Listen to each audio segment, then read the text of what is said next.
Yeah.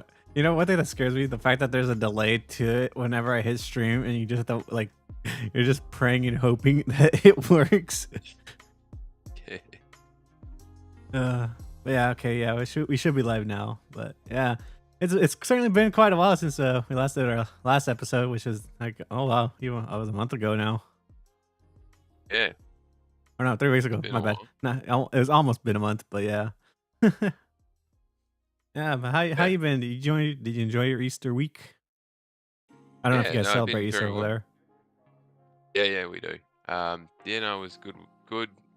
Spent it with some family, extended family. Um, yeah, no, it was a good weekend. Nice and relaxing. How about yourself?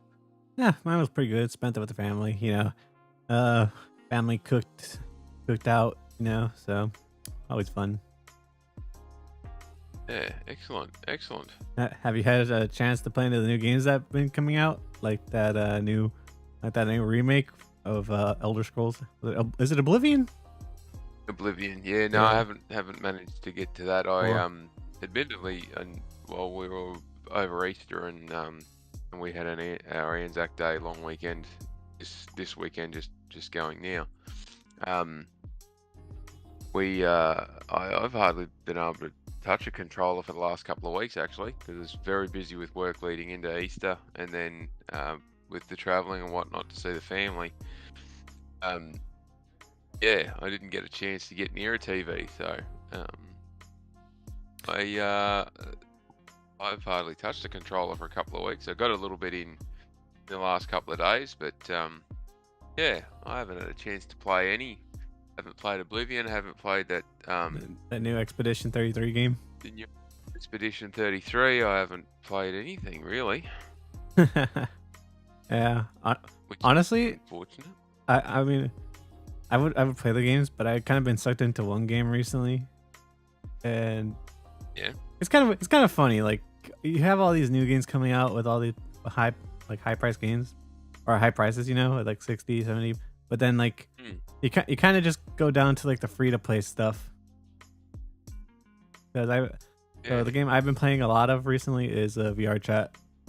It's actually a pretty fun game when you make friends on it. no, it's good. Yeah. I also been playing a lot of Good. Beat Saber, getting some exercise in too. Oh, it's addictive, that game, isn't it? Yes, very. Although I think the multiplayer has died down from it quite a bit, because I tried the multiplayer quite recently, and I think there wasn't that many people playing. Granted, it was weekday though, No. so maybe the wrong time. Yeah, Yeah. it's funny how it's depending on what time of the day and what continents or regional areas are online.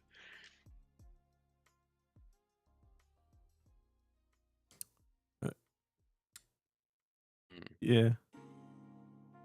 Yeah, well, But anyways, so let's get into the topics then. So yeah, it was foreign. yeah. So as we know, Nintendo recently announced the Switch, right? And so I think a lot of people were quite surprised with some of the pricing they chose for the new games coming out for it, and as well as the pricing for the console, considering the tech that's in the console. But I don't know, that may be a whole discussion in of itself. But I get it's an improvement, but yeah, we'll get into that in a bit. But yeah, so Nintendo being the first ones to raise games to $80 now with the new Mario Yeah. Kart game. Oh boy, didn't that kick up a stink? I know, and everyone thought Sony would be the first, right? Well, everyone Sony or seems to think Rockstar. that Sony's the first to it, but Sony's never been the first to anything. So, Yeah, um, especially with the $70 just- raise, they weren't the first. I think it was Activision and EA. Then it was Sony. yeah. So the most of the major publishers went up to $70 first before Sony did it. And yeah, I mean $80 for Switch games, and people are complaining about that price point before all they've seen is the games on YouTube. They haven't actually played them or had them in hand yet, and they're carrying on like it's the end of the world. I And mean, I can too. appreciate I, I, that price point is challenging, but there's a lot of different factors that go into it. So you see, the way I look at it is from from like the consumer point of view. It's like I already have a tough time like swallowing like paying $70 for a game, because like you don't really make, some of us don't make that much from like paycheck paycheck, So it's like, ooh, do I really want to buy this game right now? I just wait for a sale. yeah, that's right. Yeah. So I I understand where a lot of the frustration with $80 comes in, because like that $80 can go to buying some food for the week. Yeah. Uh, Oh, it's at a point.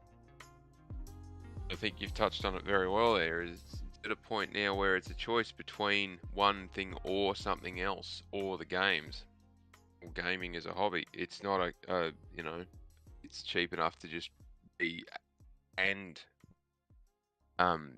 your weekly bills, or your, like you say, your food purchases or groceries, or electricity and whatnot. Everything's so damn expensive. It stretches everything in the household budgets, and it's not just in any particular countries, it's globally. And therein lies the challenge, is that they look, if Nintendo came out and said, you know what, we can't afford to do this if we keep games at $50 or whatever it is. Sorry guys, we're just going to stop doing it. Imagine the uproar then. yeah. Or in order to cut costs so that we can keep the price point down at $50 or whatever it is at the moment, we're going to heavily lean on AI to do most of the work for us. The uproar would be deafening, and the outcome would be a reduction in quality and a reduction in enjoyment and all the rest of it for those who do play a lot of Nintendo games. So the challenge is, how do they keep doing what they're doing, and how do they take the next step forward to, like a Switch game is not exactly a high input, high cost to develop product when you look at the graphical outputs and all the rest of it. And I've said this, not just me, but others have said this plenty of times. Depends on the game, to be honest. I mean, That's Monolith Soft makes some pretty good looking games on the Switch for what they do. Oh yeah, they've got an engine and the technology and experience to be able to do that. Yeah. But with what they're saying the Switch 2 is capable of doing, and what they then need to build into those games, particularly with the DLSS items, it's not a surprise to me that they've had to crank the price up. It's the same people who complain about the pricing point, and not the ones that legitimately complain, the ones that complain because that's all they like to do.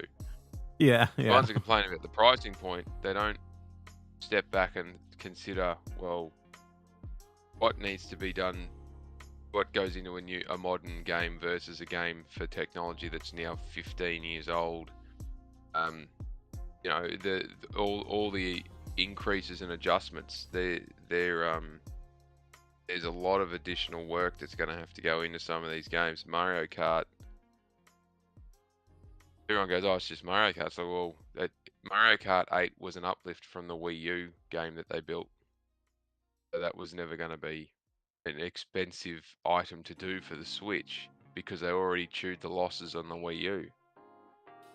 Whatever the new Mario Kart game is called, Mario Kart World, whatever it is, that's a from scratch build for a console that is now pushing a graphical fidelity point that it also has DLSS in it, and it's got all new internals.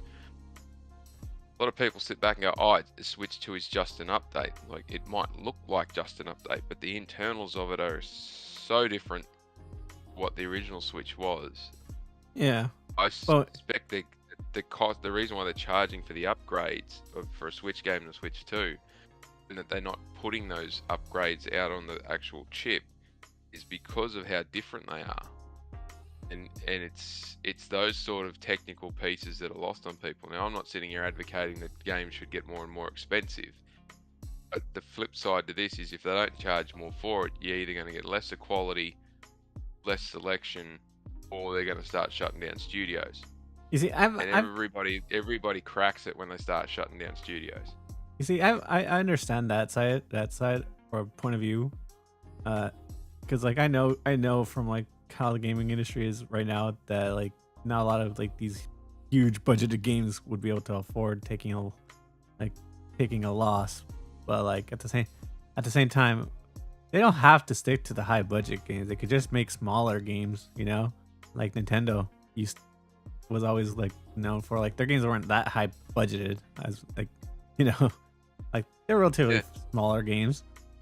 I wouldn't say like double A, but like they're in between double A and triple A.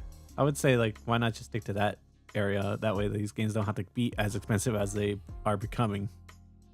Because I think right now the fear is that like we're gonna hit $100 price point with GTA 6 right now. I don't know why people are saying that Nintendo's actions are going to cause that to happen. Rockstar, Yeah, yeah, Rockstar were looking at, and Take-Two were looking at $100 price point for that game. They've been looking at it for the last 2 years, yeah. well before any of this stuff I, changed. I don't know. So We're $20 away from 100 now, thanks to Nintendo raising the price to 80. And you could bet like other companies like Microsoft will probably raise it too. well, it'll depend. See, this is the oh, sorry, I can't think of the right word. The test will come when Switch 2 launches and the consumer, the consumers in that part of the market will either justify the change by buying the games at $80 or they won't. And if they don't buy them, well then Nintendo will have to drop the price because they can't have stuff sitting there going nowhere.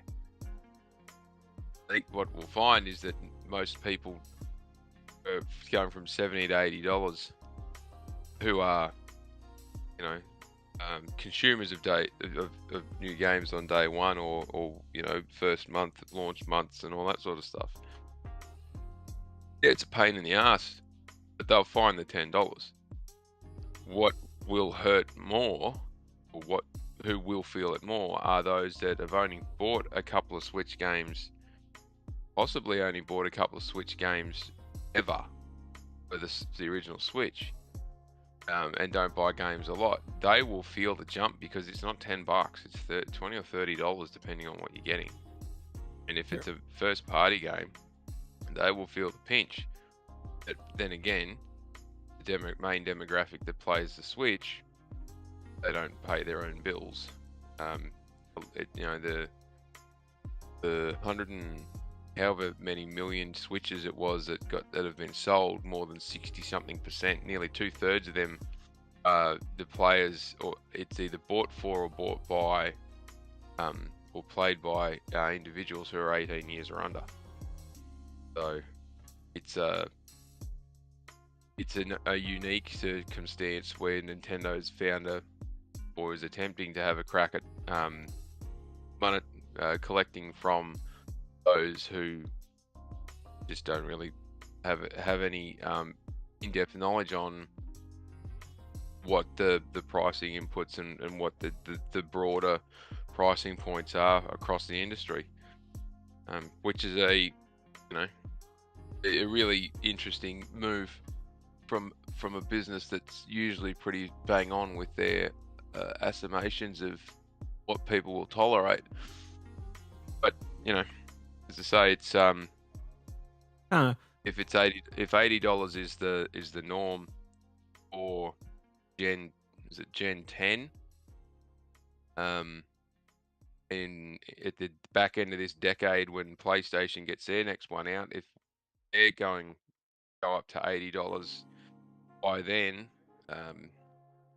that might actually be the better outcome, looking at how other financial stuff is shifting at the moment. So Yeah, although I don't know. I kind of feel like especially with like with today's economy, with like with how America is like handling like tariffs and everything. I feel like people aren't gonna be as like too friendly to paying $80. I'm just viewing that as an average consumer. As like just someone who just occasionally pays for like $70 games. Uh, Yeah, and, yeah. I don't know. I feel like I just feel like that 80 is just kind of a dangerous. But like I know like when like one company raises the price of the others like won't like follow to I mean trying to remember the word. Yeah, they'll follow suit. In terms of how long it will take them to follow suit, who knows?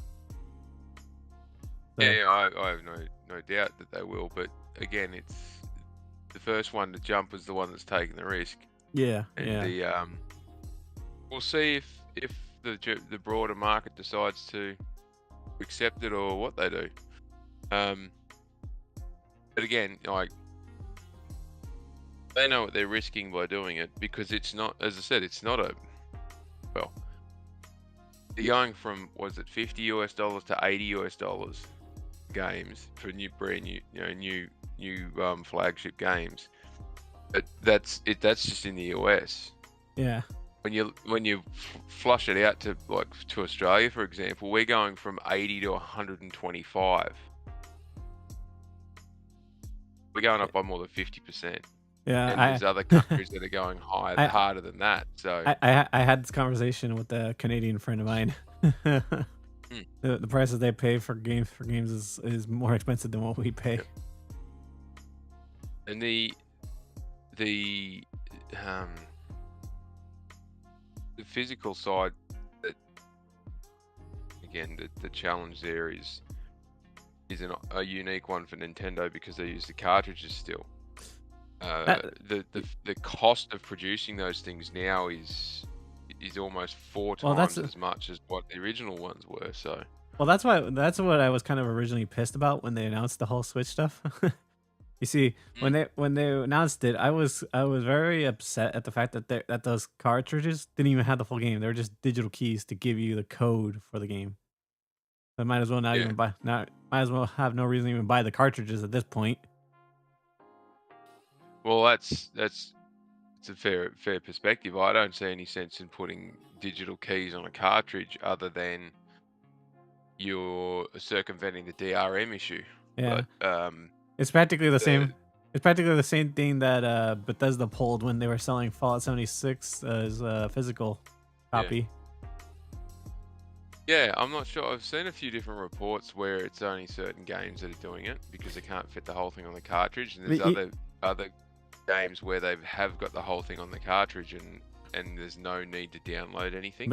But you know that this is more. This is probably just a test for Nintendo to like test out the water, see see if anyone will actually buy into those versions. Yeah, there's a lot of things that they're poking the bear with, so to speak, with the Switch 2. Doesn't seem to have caused an issue with the pre-sales, and it certainly doesn't seem to have caused an issue with their outlook. But having said that, the timing of the release is an odd one.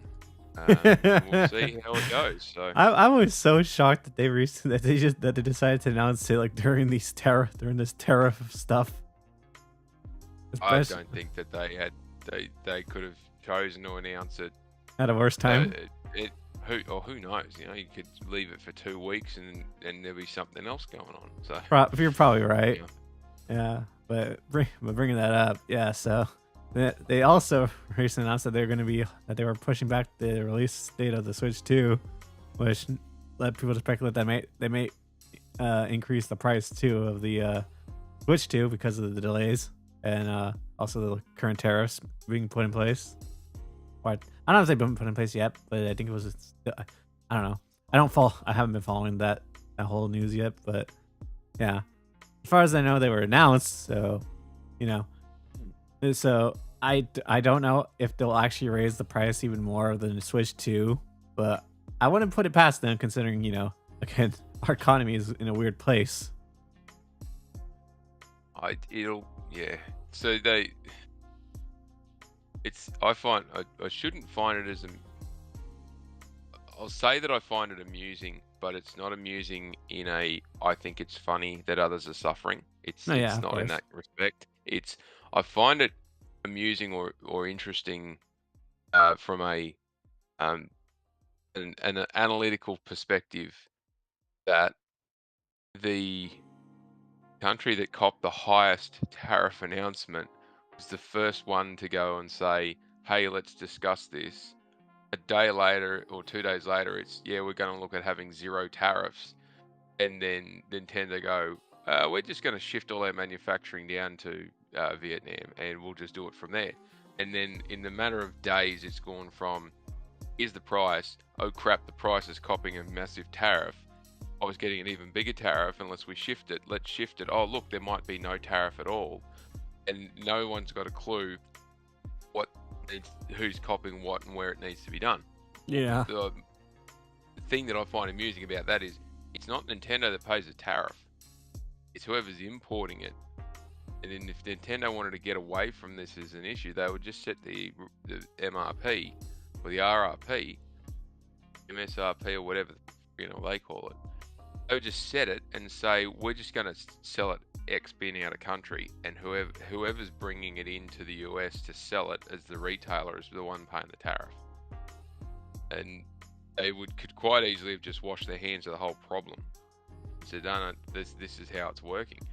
So when they finally got around to saying, "Oh, we've got to delay it, or we're going to start it, or we're not going to do this, we're going to do that," to their credit, they're working with the retailers in the US to try and come up with a way of approaching it so that not everybody cops it. But they could have quite easily just went, "Not our problem, you deal with it."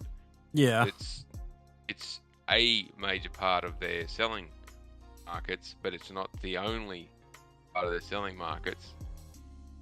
And Sony, if we get onto the subject later, I'll talk more about it then, but Sony's said that they were prepared to see these things coming and just parked a decent amount of stock in country in the US to sort of ride out the short-term part of it. But they are much more interested in backfilling the gap on the loss of sales they're going to have because of the higher price points by pushing into China and other parts of Asia. And they will actually make more money doing that. And Nintendo's looking at the same thing. They're upset, fair enough, that the US market is now challenging to get into, but they're going to make their money regardless on every console sale and every game sale. All right. The drop side to that is they have an opportunity to push really hard to get the product to be more accessed in China and other Asian markets, and those markets are effectively untapped, and they would only have to get 2 or 3% of the population, of the available gaming population to pick these consoles up. And because they don't have this tariff issue, and because of the exchange rate issues, inflationary issues, and all the rest of it aren't so prevalent throughout that, they'll make more money by cracking that market open than selling into the US, which unfortunately makes the US market almost an poison chalice isn't the right word, but it makes it a very unattractive location at the moment. So No, I understand that. Yeah, that's kind of been the fear with our current leader right now with how he's been talking about all these tariffs. I mean, it's not a well, it scares people away. It's complex. Yeah. Well, it's a complex positional thing though, because if it's coming out of China or if it's coming out of Vietnam, the labor that's been put in, like it's barely a shave above slave labor conditions for the manufacturing that goes on in those countries. But Oh no, yeah, I'm fully aware. To happen. Yeah. Because if they try and manufacture it in Japan or South Korea or parts of Europe, North America, like it would be insanely more expensive. Actually, to build it in those locations. So, surprisingly, actually, Mexico is probably the cheapest, and it's right next door to us. I know. That's the piece that I scratch my head about. Well, they would get around this issue if they just built it in Mexico. Like, what's the problem there? But it's not like Mexico is a bloody threat by showing them how to build stuff. They already Yeah. build so much stuff. But the end result, like, there's multiple different factors that go, and by any means, I don't want anyone to think that I'm defending this. I like it. I don't. As I said, Switch games are going from $80 to $125 locally here for us. It's over 50% jump. And I'm not looking forward to it at all. And this is where Oh, you the better hope. exclusivity argument will kick in. You better hope your family doesn't want a Switch game anytime soon. Oh, Jesus. They do. They want a lot of them. But this is where the exclusivity argument will rear its head again when they come out. Mario Kart is one of the highest selling games, full stop, end of story. Pokemon's the highest selling franchise of all time, too, for them. It is. And then you've got the new Mario Party game, and you've got a couple of other games being made exclusively for the Switch too, that everybody will want to play, and they will find a way. It's just like, this is the silliness of saying it, but they'll find a way. There's at least 4 games that were in that launch lineup or launching this year that one member of my family or another is very keen to get. Now, whether we get them on day one or whether we wait to see if there's a sale on, we'll have to wait and see. But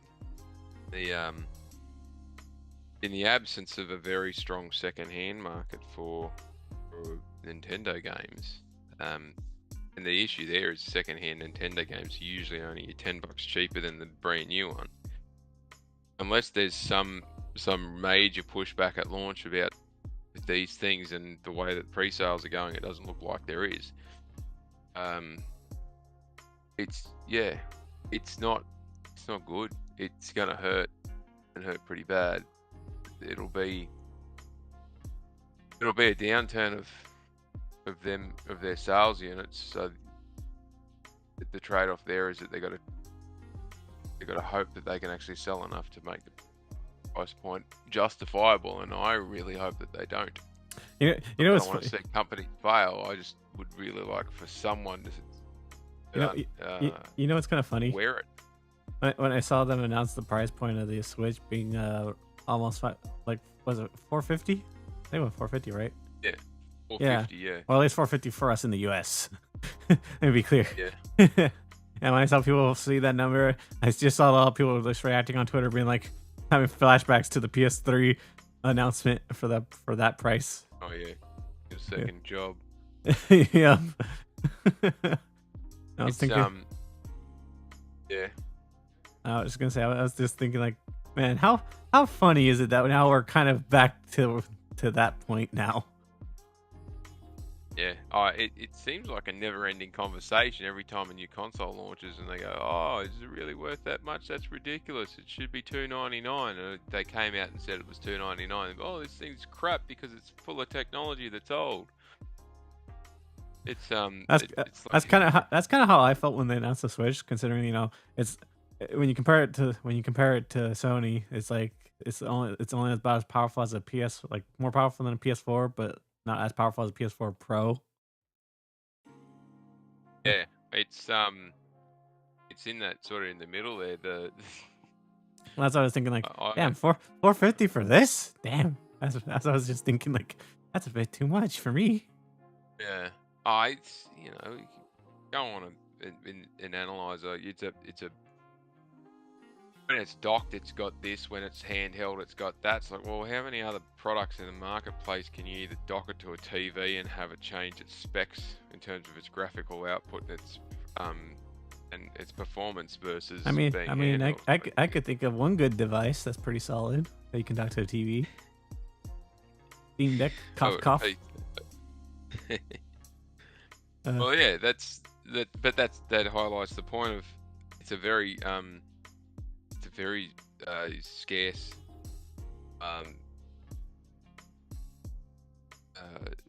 very scarce in its options in that zone. All the other handheld devices that actually perform to any kind of decent level are all extremely expensive, Yeah. and they don't have they don't Or- sell a lot of those units. Like, what was the Steam Deck is 6 or 8 million units sold since it launched. I forgot. They're more Uh, like they're more like premium devices, right? They're not meant to be sold in like high quality. Yeah. That's right. So if that's what it, and the cost of making games or the cost of buying games on some of those devices are actually more than $80. The only challenge, the only saving grace there is a lot of those games aren't brand new and a lot of them aren't I don't know. exclusive. But I think yeah, I think Nintendo have left an opportunity open for like the Steam Deck to like kind of, or Steam to punch their way through like Nintendo sales with the Steam Deck, because like Steam sales are practically very like popular with gamers. So I can imagine like if they just make a Steam Deck 2, it's more powerful and maybe not more, hopefully not more expensive than the Switch 2. I feel like Steam could have a good chance of being Nintendo. if Steam made a Steam Deck 2 that was more powerful and priced it at $450, they would lose phenomenal amounts of money on it. Phenomenal amounts of money on it. But most of their money would come from Steam sales, though. To be fair. Well, that's it. Then the question there is how much do they sell a game for on Steam, for Steam to recover that? Because remember, Steam's a storefront. Steam's not making the games.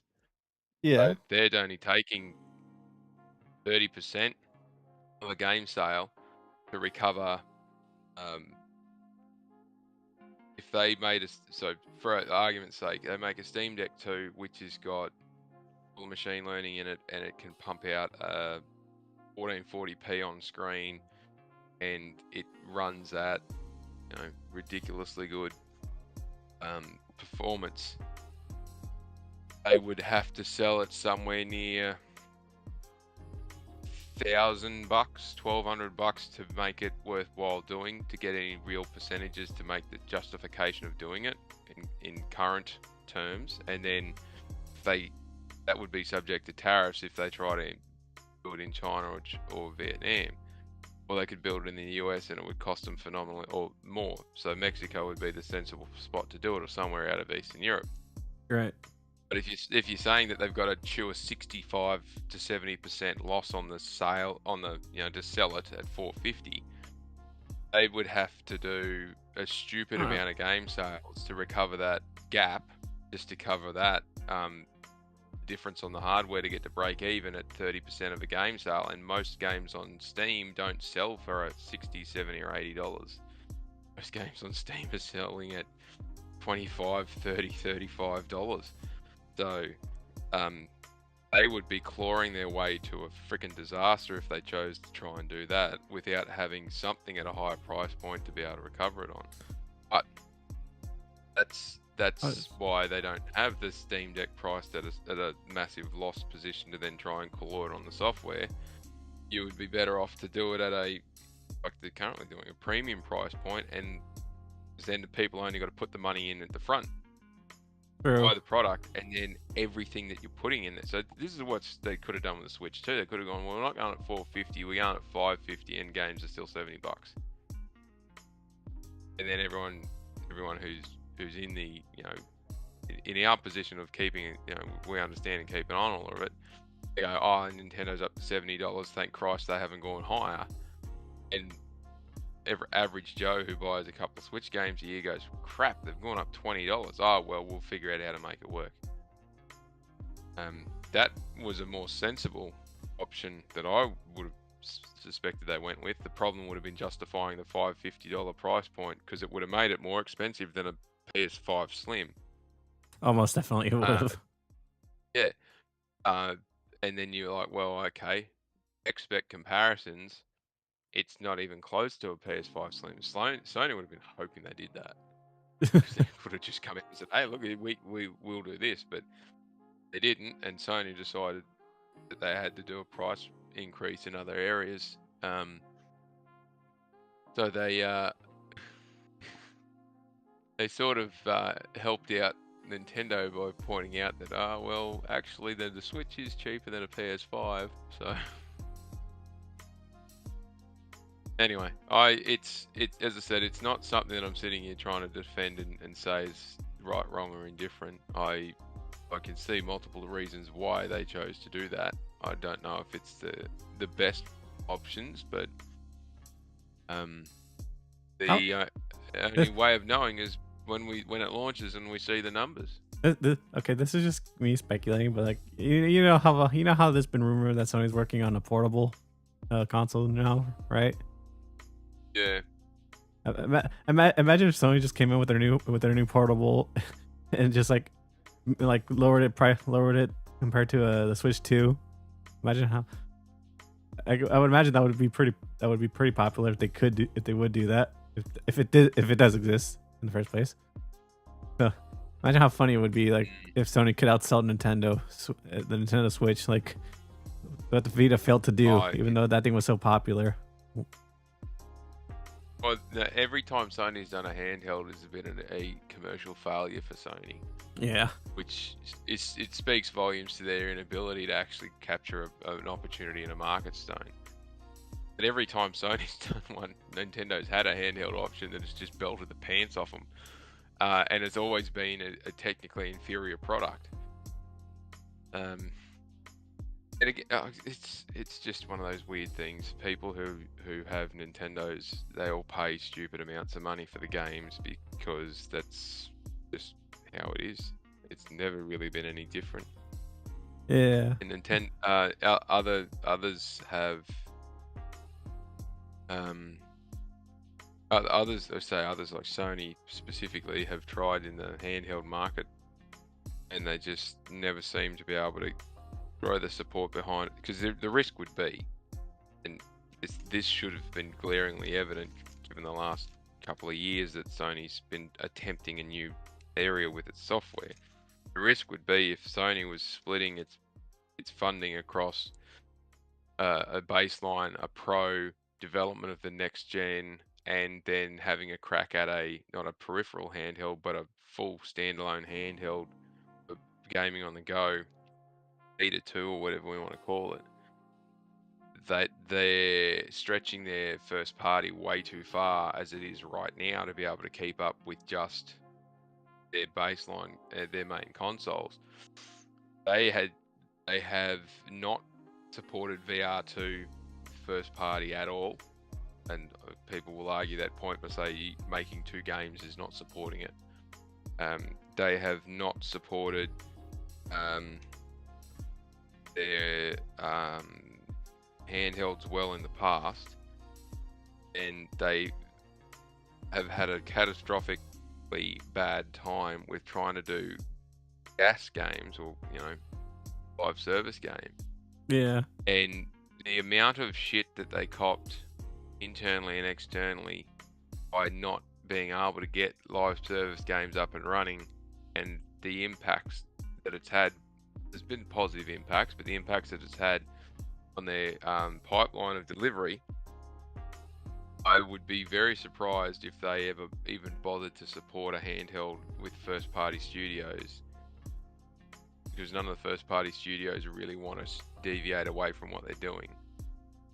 And if you're only building a handheld that can play whatever would be native, so like the Steam Deck version of something, which is we build it for the main console and then we just make it scalable for the display screen on the handheld. There'd have to be a very, very big demand or a very, very big open gap in the market for that to occur. And I don't know if Nintendo's going to fumble the ball that hard, to be honest. I know that you can see this not sticking the landing with the Switch 2 very well, but I don't know if Sony's prepared to, there's no question their hardware department could do it. They could do it in their sleep. They've probably already got 2 or 3 different concepts they're ready to go. It's the question is going to be whether they're going to support it with first-party software, and like the PSVR 2, no, and live service, no. they've not done well at all in supporting a push with the software coming out of their studios, and it's just I would be very, very concerned if they decided to have a crack at doing a handheld and then spruiked about we're going to support this thing, because they haven't done it very well for their last couple. Yeah. I just want to bring that scenario up because, like, it's been rumored for a while now, but Oh, I don't it's know a if it's, good. yeah, It's an interesting talking point though, yeah, because yeah, if it's a if it could be something like, as I said, like the Steam Deck, where they just build the game and it can run on the handheld, then that solves the biggest issue they had with the portable and the PS Vita, which was they've got to do specific physical media points for it, because it could just be digital only, which would be great, but then you can only play digital only games on it. Oh, at that point, why not just stick to the PlayStation Portal? To be honest, it's like Exactly. yeah, Well, exactly, but it's not exactly an easy no, I way know, to load around the yeah, portal. yeah. I know. I still don't understand how that thing sold so well. It's kind of, I mean, like, it's cool in concept, but like, I don't know, not for me. Especially since you have to be, Yeah. bound to the console being on. Well, yeah, that's the thing. If you've got power failures, or it's turned itself off at home and it can't turn itself back on. And no way to turn it off either. Yeah, that's right. So Yeah. anyway, Yeah. Okay. So I guess since now we're on the Sony topic, I guess now we can talk about, like, their recent price raises. oh yeah, Yeah. the that one's an interesting. Yeah. I didn't catch this though until, like, someone mentioned it, that, like, that they had raised prices everywhere in South America besides South and North America, I believe, but outside, well, besides the U.S. The U.S. was the only country left out of those price increases. Oh, Yeah. yeah. I'm guessing they probably don't want to like, they don't want to pull the trigger yet. They probably want to wait a little bit before they raise the price here too. But it, Yeah, so there's the reasons that they gave for the price rise, and then if you go and look at the actual, like, what's pushing into those items that they've pointed out in those different zones, I mean, a lot of it's coming down to their foreign exchange, and well, I shouldn't say coming to foreign exchange. Foreign exchange shows you the main drivers across the main drivers impacting between different countries, because foreign exchange rates factor in a lot of the inflationary points. It's not the only thing, and it's not all of them, but they're a very good indicator of when foreign currency exchanges start trending in a particular direction. They're reflecting the inflationary points. And the yen to the USD hasn't really shifted. Like, it's shifted, but it's not in a dramatic way. it's in effectively the same spot it was in September 24 at the moment. But it's deteriorated quite substantially since 2020. So when was it? November 2020, when they launched the Switch, when they launched the PS5. And it's, what's that? 0.96 down to 0.69. It's dropped like it's 2/3 effectively of what it was back then. So it's had about a 1/3 deterioration. But since they did the last pricing changes, the yen's not moved hardly anything compared to where it was in December 23. It's gone up and down a couple times, but the shift is not cataclysmic or anything major, and it's been gradual and cyclical, so it's not like a sharp change and then it stayed there. But when you look at, like, the yen to the Australian dollar, it has nosedived and then continued to just nosedive. It's down nearly 15-16% comparative to September 24. So by July 24, it's down ridiculously more. And then there's the change on, so that's on their revenue side. So they've taken a 15% that's ingrained and it's deteriorating, the yen versus the Australian dollar. And then when you look at the yen versus the Chinese yuan, in terms of their cost, it's done the same thing. It's taken a 10% increase, the yen's taken a 10% deterioration in that respect. So, and it's ingrained there now. It's stabilized, and that's how it is. So they've got a 10% increase in their cost side for all their manufacturing. They've then got a 15% decrease in their revenue side for selling into these zones. So the console pricing changes, I can see a justification there for that, because they were already skinny as it was. Yes, plus pricing changes that have come through, though.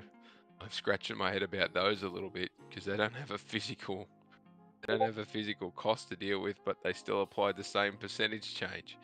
So I'm a little bit skeptical that they're not trying to take the piss a bit there, but they're this is the second or third time they've done this, and you can see the lead ups to it in the the foreign exchange and the other indicators for the inflationary and economic factors. You can see that happening in the other spots every time they've done it, but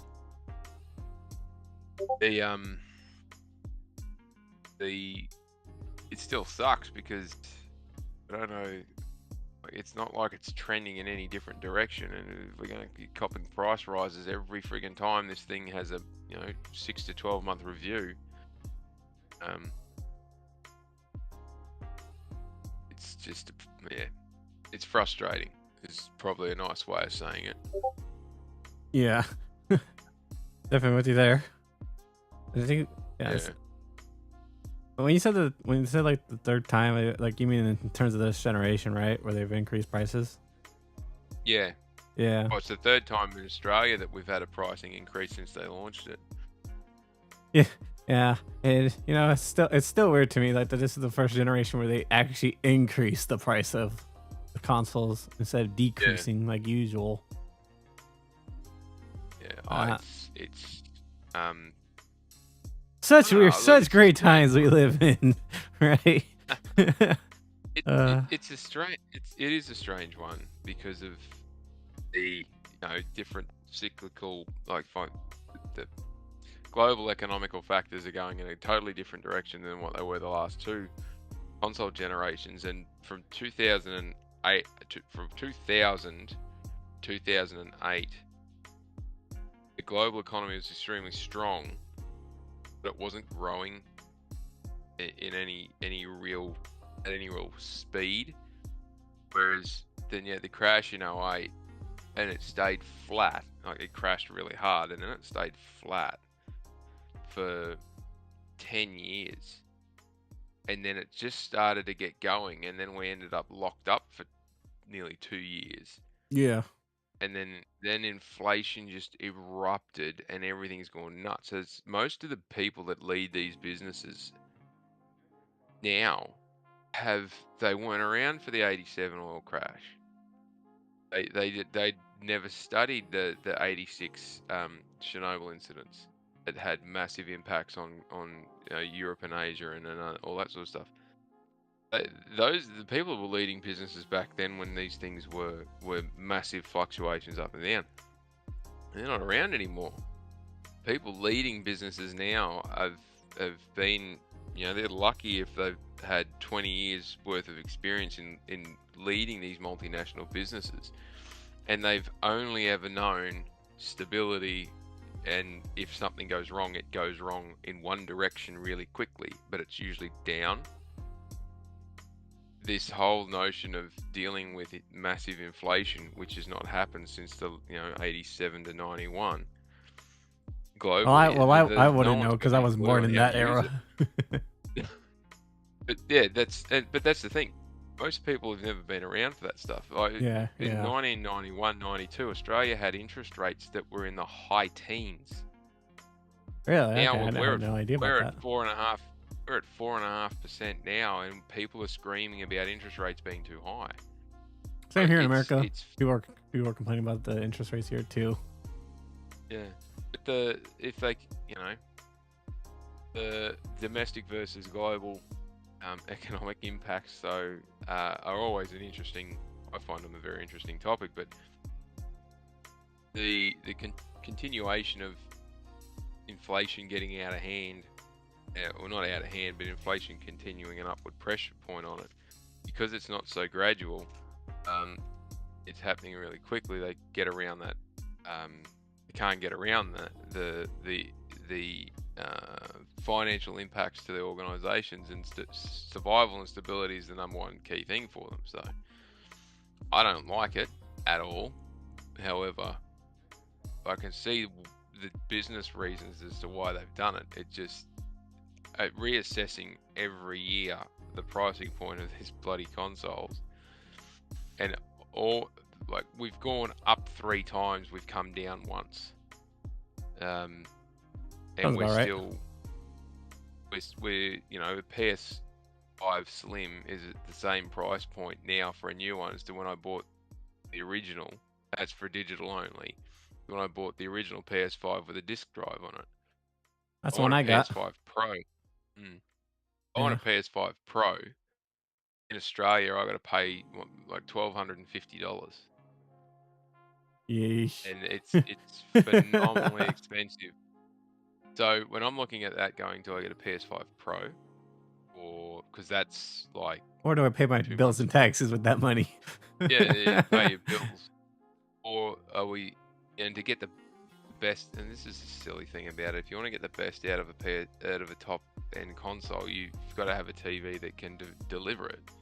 I've got to pay $1,200+ for the Pro, and then pay $2,500 to $3,000 for a TV that's at the bottom end of what the console can produce in terms of output. To get any value out of spending that kind of money, that's a phenomenal amount of input at the front end. Versus, to tie it back to the Switch 2, I can go and get a Switch 2 for what is it, $750 Australian.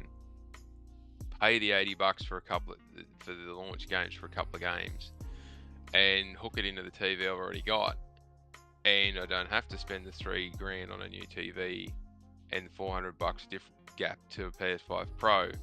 And all of a sudden, that change in the cost of games it would be the lifetime of the Switch 2, and I still wouldn't even get close to making up that gap. Right. So, and they're the sort of individual financial positional conversations that Nintendo and Sony will be sitting there going, well, what does our customer demographic look like, and what are they prepared to pay for X, Y, Z, and how can we? I know I like to say this a lot. How do we put our hands in their pockets and pull out as much money as possible? You're not wrong. No, and yeah, it just drives me nuts every time they crank the price up, because we got so used to it being the older the technology gets, the cheaper it is. But Yeah. Now it's become the hardware, reverse. and yeah, again, it's this whole notion of centralized manufacturing and distribution, and then like the bloody trying to get something through the Panama Canal or the Suez Canal at the moment is costing an absolute fortune. Oh, I've heard about that. And Yeah. they won't air freight anything, which is this is how stupid it is to get something freighted to Australia, or to get it into the some of the other countries like South American countries and whatnot. It's almost cheap. It's almost a price comparative analysis, air freight versus sea freight on dollars per cubic meter. It's stupid. You used to be able to put a shipping container on a ship in China and send it down to Australia, and you'd pay $500 for the whole 40-foot container. Didn't Not matter anymore. what was in it. $500. Not anymore with these Now it's like tariffs. well, now it's up to $10,000 a container. Yeah. So it's 2,000% or something stupid like that in price increase. You know what we need? I know this is gonna sound really science fictional, but someone just build like a teleport that way. Because they don't need ships, we don't need planes. Just teleport these things off. Oh, that'd be very nice. It would be very nice. That's like, we'd probably be cutting a lot of jobs doing that, but hey, effective. well, that's the argument then is, people need jobs. Okay, Yeah. great. But every time something changes hands or something gets loaded or unloaded, or every time something gets touched by a new set of hands, price goes up phenomenally. And it used to be negligible, like you would have raw materials go into a manufacturing plant, they build whatever they build, it spits out the other end, they put it on a truck, they take it to a ship, they bring it across the ocean, they unload it, they put it on another truck, they put it in the store, and you buy it. It used to be cents, like not dollars, big dollars. It would be, a couple of dollars, or maybe 50, 60, 80 cents of increasing cost every time that product was touched at a new location. That as soon as but that was when, diesel was like 50 cents a litre. Oh my god. That's and Yeah. shipping was, as I said, $500 for a 40-foot container that you could load up and pack it in there. And the cost of labor to load and unload ships and trucks and all the rest of it was, less than $20 an hour, or less than $10 an hour in some instances. And the impact was negligible. But now, with the increase in labor rates and the increase in energy costs and all of that sort of stuff, it hurts. Every time someone touches something, it hurts. And if you try to cut out, at any time they try to cut out an intersect where they're picking something up or putting something down or loading or unloading, anything like that, you're basically carving people out of having a job. Yeah. That's where it really starts to hurt, is people don't want to lose their jobs. They want to get paid more, but they don't want to pay more for the products that are on the shelf or anything like that. And it's a vicious cycle of the last 20 years. Individuals have been ingrained that if you want something, you just go to the supermarket, or you go to the mall, or you go to the shopping center, or you go wherever it is where everything exists, and you just pick it off the shelf and off you go. The cost of putting stuff on a shelf now is phenomenally higher. And Cough, eggs. Places like places like Amazon go, well, we won't bother with putting all these brick and mortar buildings in place. You can just have it delivered straight to home, and we'll carve out 4 sets. Well, funny enough, they do still own like those stores for groceries and all that. Funny enough. Oh yeah, you got to have fresh produce is obviously very different to consumer goods, but I'm just saying they do still have those brick and mortar style stores though, even if they're not like for specific like packaging. Yeah. Oh yeah, absolutely. But the and that's the other thing too, is we talk about cost of games and the recommended retail price of games. I don't like the thing that the gaming companies are forced to do. Yeah. Because they're forced to do this. They have to sell the digital versions. They shouldn't say they have to. They're not allowed to sell the digital versions of games substantially lower than the physical versions. Otherwise, they'll get in trouble for manipulative storefront practices. And what that irks me is that if you want to consume a game digitally, you are basically giving money away because some regulator said that they can't give it to you cheaper, because they're trying to protect the brick and mortar stores. To that point, selling the physical stuff. To that point, you kind of have to look at Microsoft with Game Pass. With how they're pricing the Game Pass cheaply, it's pretty beneficial to consumers at the very least. I know brick and mortar stores will probably hate that. Since they sell the physical copies of games, but GameStop is, and again the Switch 2 stuff. Well, not just GameStop, but like Target, Walmart, other stores probably like Oh where you're yeah, at. all of those. Now, if they want to, they get a recommended retail selling price, MSRP or whatever it's called. And the Switch 2 games is $80. Now, Walmart and Target and Toys R Us and all the rest of GameStop and all that, they could choose to not sell them for $80. That $80 has got their margins all built into it. And there's conversations that happen behind the scenes with retailers and supply chains and all that sort of stuff to work Yeah. out what's the price point where everyone can take their bit. Now, if the warehouses and the transport in the supply chain and logistics, if any of those take a bigger chunk, and say GameStop don't want to miss out, well then that won't be $80. It'll be more than $80. Because Nintendo's not going to miss out on their chunk at the front end because they're the first ones to get their piece of the pie. Yeah. So they're saying $80 for the physical, and I think if they're saying $70 for the digital, they may even be opening themselves up to a legal challenge or a regulatory issue there because they're undercutting the physical media, and those that can only sell physical media will be pissed off about it, and that rightly so. But I don't like the notion that whoever, even Microsoft or Steam and all those guys that have a digital storefront, if the game is sold physically, the launch price has to be the same. It irks me so much that some dumbass regulator said that this has to happen. If they make a physical version of the game and they sell it for $70 brand new or $80 brand new, and the digital version of that game doesn't have to pass through all of that additional sets of hands and all the logistics and transport and warehousing, Yeah. and It's blah, it's blah, just blah. it's all basically complicated and bloats like Give the it whole system. just carve that shit out. I Yeah. know it costs money to run a digital storefront because you got to have all the technology and the data You know, centers and the you know, data warehouse. It's just not that I, expensive. no, I just wrap things up here because I'm getting pretty hungry. But I just wrap this up. Just build a Alright. teleporter. Let's build the teleporter so we can like cut this Yeah. stuff in half, make it cost less.